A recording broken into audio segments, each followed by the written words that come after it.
Bom dia, pessoal. Voltando aqui com a aula de ciências do sexto ano. E a gente continua no capítulo 2, se não me engano, módulo 1, página 254. Faltou falar sobre esse pedacinho aqui, esse finalzinho, né? Falando um pouquinho sobre os combustíveis fósseis, que são combustíveis que nós utilizamos no nosso dia a dia, que são derivados de fósseis, como o próprio nome diz. Certo? Um desses combustíveis é conhecido como petróleo, o outro carvão e o gás natural também são considerados combustíveis fósseis. E todos os outros derivados dessas substâncias também são considerados combustíveis fósseis. Ok? E como é que essas substâncias são formadas?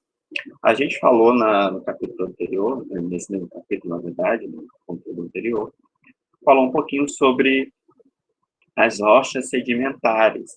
E as rochas sedimentares são formadas por sedimentos, né, camadas de sedimentos diferentes, e em alguns momentos aprisionam animais marinhos, plantas, enfim, que morreram há milhares de anos. Esses animais, depois de um tempo, né, eles vão se tornar fósseis, ou também, dependendo da quantidade de matéria orgânica existente nesse local, eles podem se transformar em petróleo, certo? Que ficam nesse material, nessa parte da rocha porosa. A gente tem como formado várias camadas, e as camadas dependem também do ambiente onde é formado. Nós temos vários tipos de petróleo ou carvão, assim, por diante. Né? Esse material, o petróleo, ele depende do tipo de animal que foi de composição e ficou reservado nesse espaço, né, da rocha. Então, o petróleo não necessariamente ele é todo da mesma cor. Existe um petróleo que varia de uma coloração escura preto até amarelo esverdeado, certo? Então, esse combustível ele tem diferentes tipos de formação, certo? O gás natural também proveniente da matéria orgânica que entrou em decomposição, formando alguns gases, como no caso, a maior parte desse gás é o gás metano.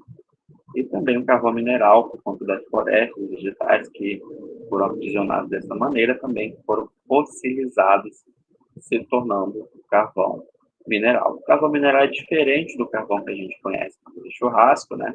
Até porque esse carvão ele é proveniente de uma matéria orgânica que foi aprisionada no solo sedimentado e que formou aí por decorrer de milhares de anos.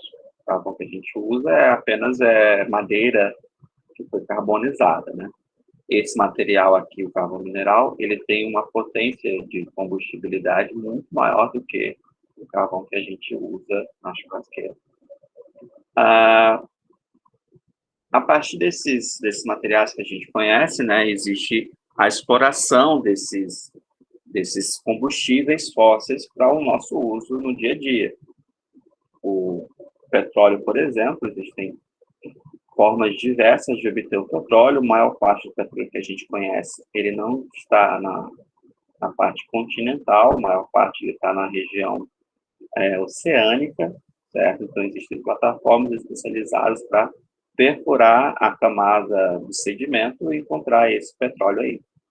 O petróleo liquefeito, né?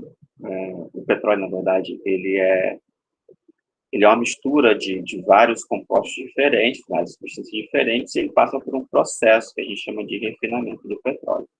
Para quem já passou ali na região da Maré, já deve ter visto algumas colunas dessa aqui, né? Isso aqui é uma refinaria de petróleo. E nessa refinaria de petróleo, o petróleo ele é aquecido na base e várias frações, várias partes diferentes de petróleo vão sendo separadas em cada estágio desse aqui.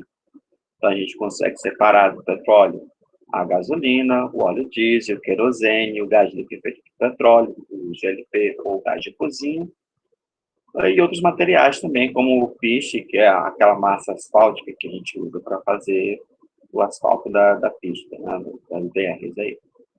Então, tudo que a gente usa hoje em dia, praticamente, é derivado do petróleo, isopor, os plásticos, né? Então, a gente tem uma dependência muito grande dessa substância.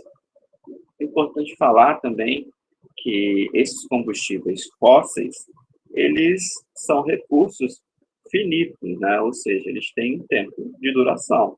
A gente não tem uma quantidade infinita de petróleo. Quanto mais a gente usa, menos vai ter petróleo na natureza.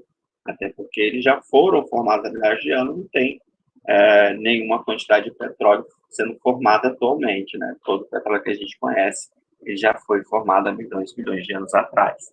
A gente só está coletando ele agora. E por conta da exploração desse petróleo, muitos acidentes podem ocorrer durante essa exploração. Como a maior parte do petróleo ele é encontrado no mar, né, na região oceânica, aqui tem até uma imagenzinha do pré-sal, né, o pré-sal que foi descoberto recentemente, aqui na região costeira do Brasil, no Oceano Atlântico, e a gente tem toda a parte do solo marinho coberta aqui por uma região muito grande de sal. Vocês veem aí que é aproximadamente 2.000 metros de sal separando a superfície do solo aí do petróleo, da camada de petróleo que a gente tem, certo? Então, essa camada aqui que a gente precisa atravessar para chegar ao petróleo, às vezes, por algum motivo, pode acontecer algum acidente, e esse petróleo vaza, né? Ou até mesmo no transporte, esse petróleo pode vazar, e como todo óleo, quando a gente coloca óleo na água, por exemplo, né, o óleo de cozinha, a gente percebe que o óleo de cozinha ele não afunda, ele simplesmente fica boiando na superfície da água. E isso atrapalha a vida marinha de vários seres vivos, né? Os peixes, as aves que pescam nessa região, ou os mamíferos também que precisam subir a superfície da água para poder respirar. Todo esse petróleo, ele acaba atrapalhando a vida desses animais, ele pode ser ingerido, ele é muito tóxico, é por isso que quando tem acidente, o pessoal que vai resgatar os animais e fazer a limpeza das praias, eles usam roupas para proteger a pele mesmo desse material, do petróleo. Então, muitos animais podem morrer por conta desse contato que a gente tem com o petróleo, outras aves, no caso, como gaivotas, atobá, que vivem nessa região do mar mesmo, pescando os peixes do mar, acabam também ficando presos por esse petróleo. Tem um exemplo aqui do golfinho, né? E eles não conseguem mais nadar por conta dessa camada de petróleo que fica presa neles. Imaginam aquela massa pastosa de óleo grudada no corpo inteiro delas. Então, as aves que voam, né, não conseguem mais voar porque estão presas na água, acabam morrendo afogadas. E os golfinhos também, os pinguins também ficam impregnados e acabam morrendo também por conta desse contato com essa substância. Então, a gente tem que ter um cuidado muito grande na exploração do petróleo. É um benefício muito grande para a nossa sociedade, mas tem algumas ressalvas aí, inclusive a questão da poluição e a questão de ser um material finito, uma matéria-prima que vai acabar um dia, e a gente precisa de meios, alternativas mais favoráveis ao meio ambiente, né, para a gente substituir essas substâncias aí que vão acabar. Aqui está um exemplo, né, de formas como a gente pode diminuir o consumo dos derivados do petróleo, caminhar, né, basicamente, ir lá de bicicleta, ou também andar em transporte público. Quando a gente diminui o número de transporte na nossa cidade, a gente acaba também diminuindo o consumo de derivados do petróleo. Imagina se cada pessoa da sala de vocês tivesse um carro. Seriam muitos carros andando aí, rodando e precisando de combustível. Agora, se uma pessoa tivesse um carro e todo mundo andasse no mesmo carro para economizar combustível, aí sim existiria uma economia muito maior de combustível. Ainda mais que o combustível agora está caríssimo, né? A gasolina aumentou pra caramba, então a gente tem que dar uma maneirada aí também no uso de combustíveis fósseis. Exercíciozinho falando sobre esses combustíveis. Aí está o primeiro exemplo, leia a manchete, a seguir responda a questão proposta. A Petrobras confirma a descoberta de petróleo na bacia Potiguar. Converse com seus colegas sobre como pode ter ocorrido a formação de petróleo encontrado na bacia de Potiguar. Nesse caso, como a gente viu nos exemplos da formação de petróleo, né, é formada basicamente pela sedimentação de matéria orgânica, animais, plantas que foram ali cobertos por camadas de terra e foi sedimentando ali, formando uma camada de matéria orgânica que posteriormente, por conta da pressão e temperatura, acabou formando o que a gente conhece hoje como petróleo. A matéria a seguir fala um pouquinho sobre uma fonte de energia também, que é o carvão mineral, certo? Que é usado aí para produzir energia também. Sublinha no texto os principais impactos ambientais causados pela utilização do carvão mineral. Então, logo na segunda partezinha que a gente tem aqui, a extração, por exemplo, provoca a degradação, deixa eu dar aqui. Isso. A degradação de áreas de mineração, certo? A combustão e... não, essa aqui é outra parte, né? A degradação de áreas de mineração. E também a emissão de gás carbônico, que a gente falou aí algumas vezes, que provoca aí o aumento do efeito estufa. Qual a importância do carvão mineral na atualidade?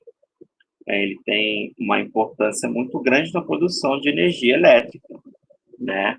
Logo no início do texto, se eu não me engano,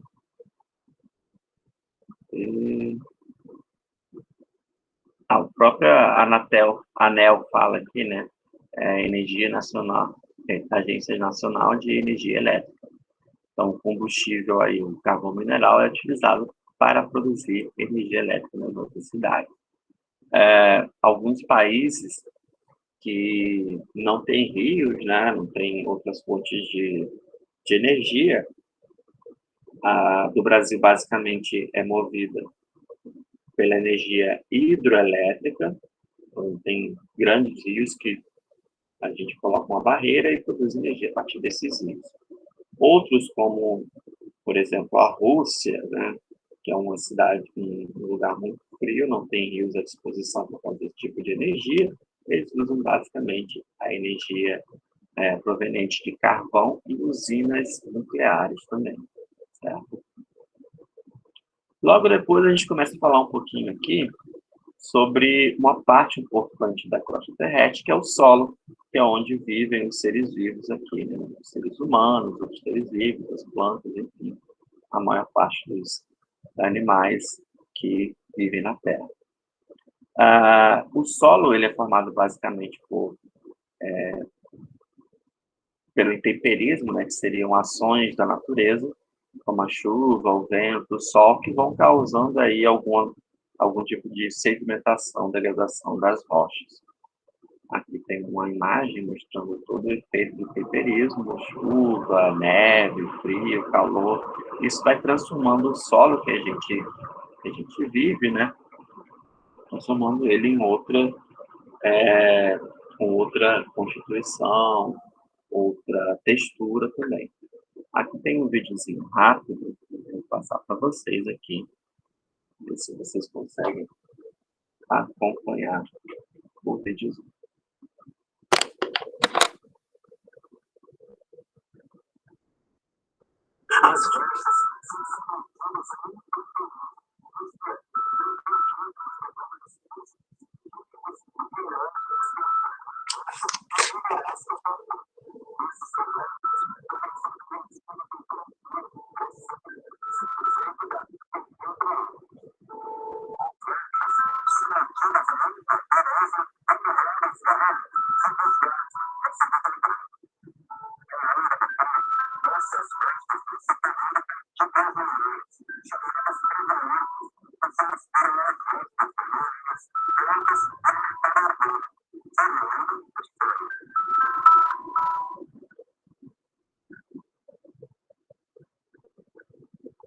Então, não só o intemperismo, né, no caso meio abiótico, a chuva, o vento, o calor, fazem com que a rocha seja transformada, mas também os seres vivos que vivem nessa região também podem transformar as rochas, né?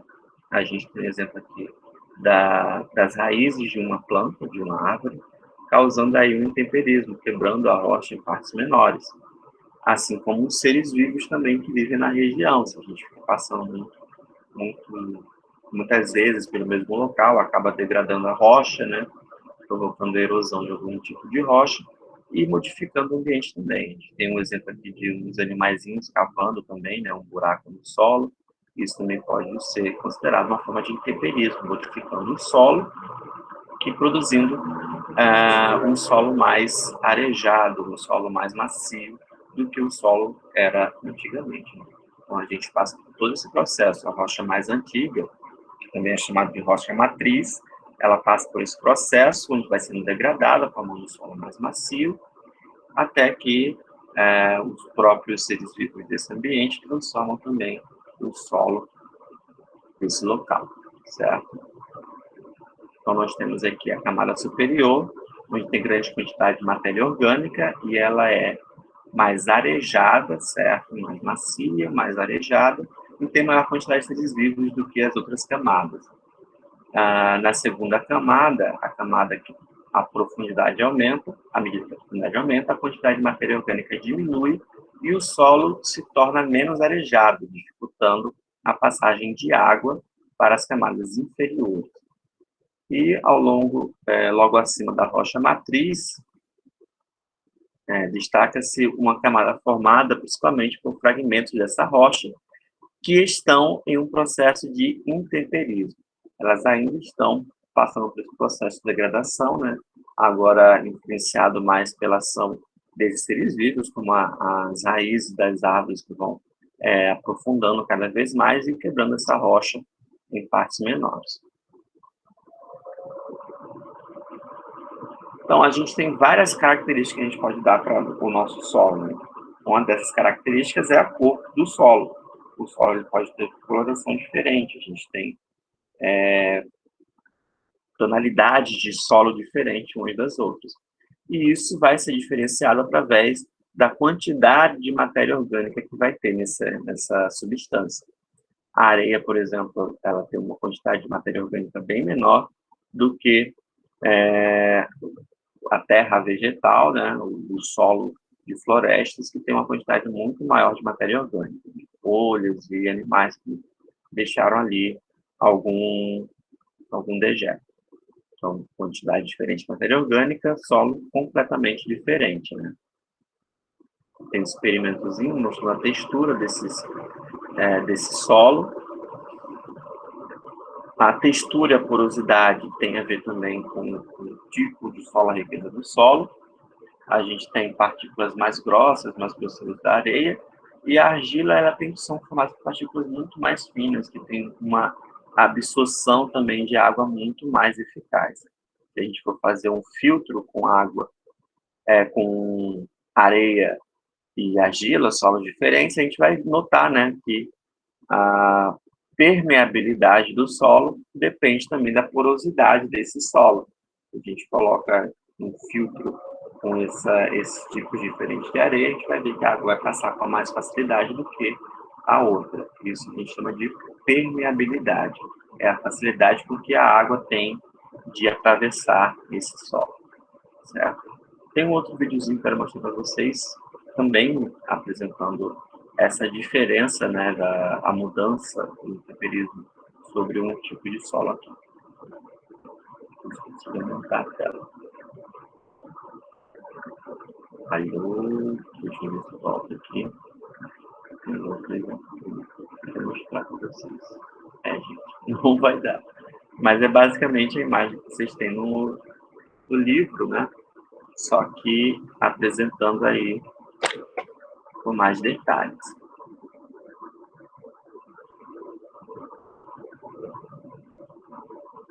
Também uma falha na conexão aqui, de vez em quando cai a internet. Eu tenho que voltar aqui. Então, logo em seguida, a gente tem uns exercícios aí que eu passei para o pessoal em sala de aula, e a gente vai responder aqui com vocês esses exercícios. Na página 268.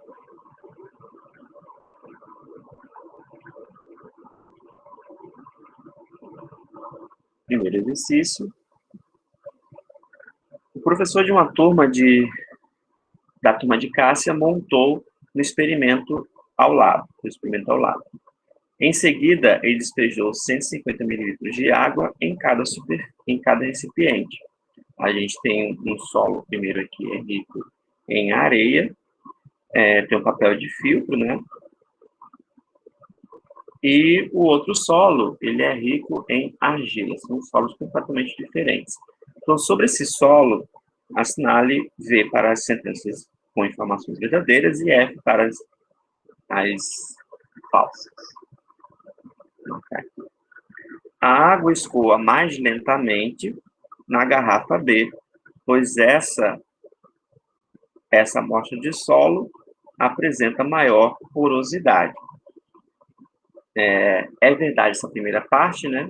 Que a água escoa mais lentamente, isso é verdade, na garrafa B, que é rica em argila, mas a informação que ele passa logo em seguida, ela é falsa, porque ele fala logo em seguida que a porosidade é maior. Na verdade, a porosidade é menor. Então, quanto menor os poros, quanto menor forem os furinhos no solo, né, o espaço do solo, mais dificuldade vai ter essa água de escoar. Então, essa informação é falsa por conta dessa troca aí que ele fez, essa maior aqui que ele trocou. Na verdade, seria menor porosidade. As partículas da garrafa A são maiores do que as partículas da garrafa B, e por isso apresenta maior porosidade. Essa seria a questão verdadeira, né? No caso, quanto maior a porosidade, maior vai ser a velocidade com que a água vai passar, certo? A permeabilidade. Então, o solo com maior poro, uma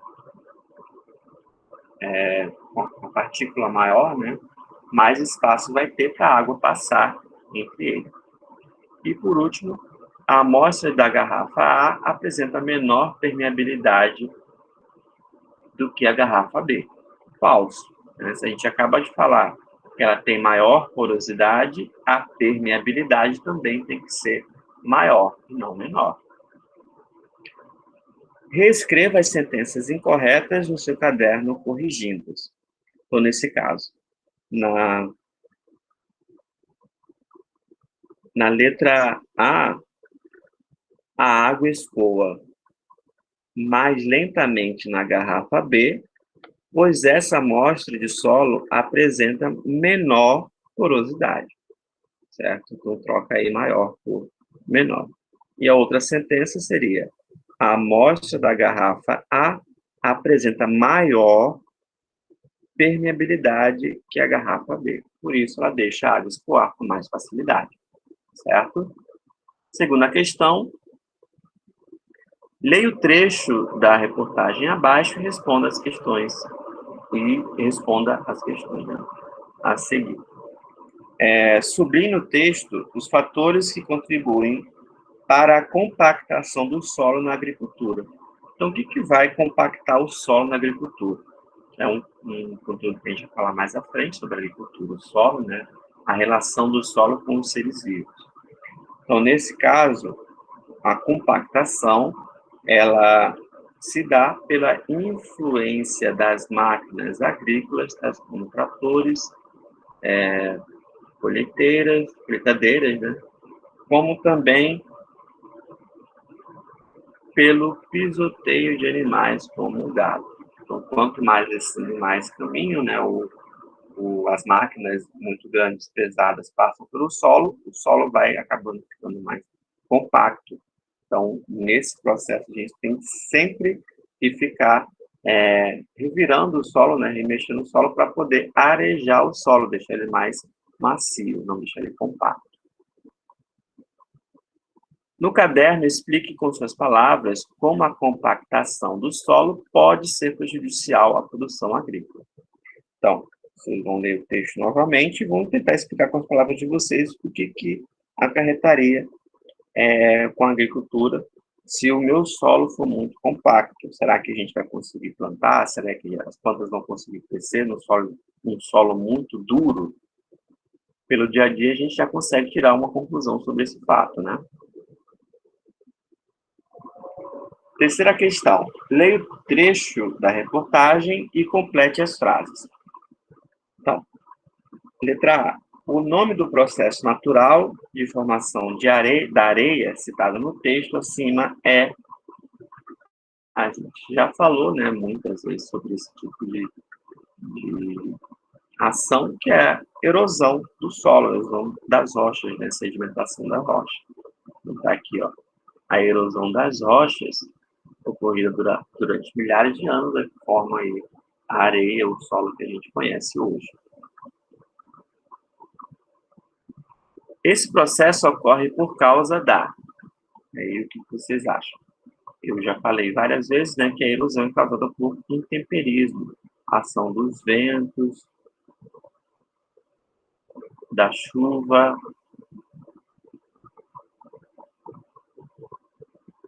dos seres vivos, enfim, de vários fatores aí que podem acabar acarretando na erosão dessas rochas, sedimentação dessa matéria. 4. Observe as fotografias abaixo e responda as questões. Então, os vegetais necessitam de água para seu desenvolvimento. Quando o suprimento de água não é suficiente, eles podem murchar, como exemplo da imagem B. Os vegetais absorvem do solo a água de que necessitam para sobreviver, para se desenvolver. Letra A. O que ocorre com o ar presente nos poros do solo quando adicionamos água a ele? Então, se você observar, pega um copinho cheio de areia e depois tenta colocar água nesse solo. Quando a gente coloca água no solo, essa água ela vai passar por entre os poros da areia, né? Imagina que cada bolinha dessa é um grão de areia e a água ela vai preencher esses espaços ali, certo? Esses espaços eles eram contidos por água, por ar, na verdade, né? Gás oxigênio. E se a gente preenche esses espaços com água, o que vai acontecer? A gente vai expulsar o ar de dentro desse solo. Então, quanto mais água a gente coloca, mais ar a gente vai expulsar desses espaços que estavam aqui entre um grão e outro, certo? Então, nessa resposta aí, pode colocar que a água vai preencher esses poros e expulsar o ar dessa região, desse solo. Ok? Por que, letra B, por que os solos encharcados também não são propícios para o desenvolvimento de muitos vegetais? Olha só, para a gente sobreviver, a gente precisa de água, mas também precisa de gás oxigênio, a gente precisa respirar, certo? Então, se a gente tira todo o ar que existe dentro do solo, muitas plantas que precisam também desse oxigênio aqui no solo vão acabar morrendo, certo? Então, se a gente encharca muito o solo de água, a gente expulsa todo o ar que existia dentro desse solo e a planta também necessita desse ar para sobreviver, certo? Então, como os vegetais necessitam desse gás para se desenvolver, os solos encharcados não são adequados para o desenvolvimento de muitas plantas que habitam nesse solo, certo?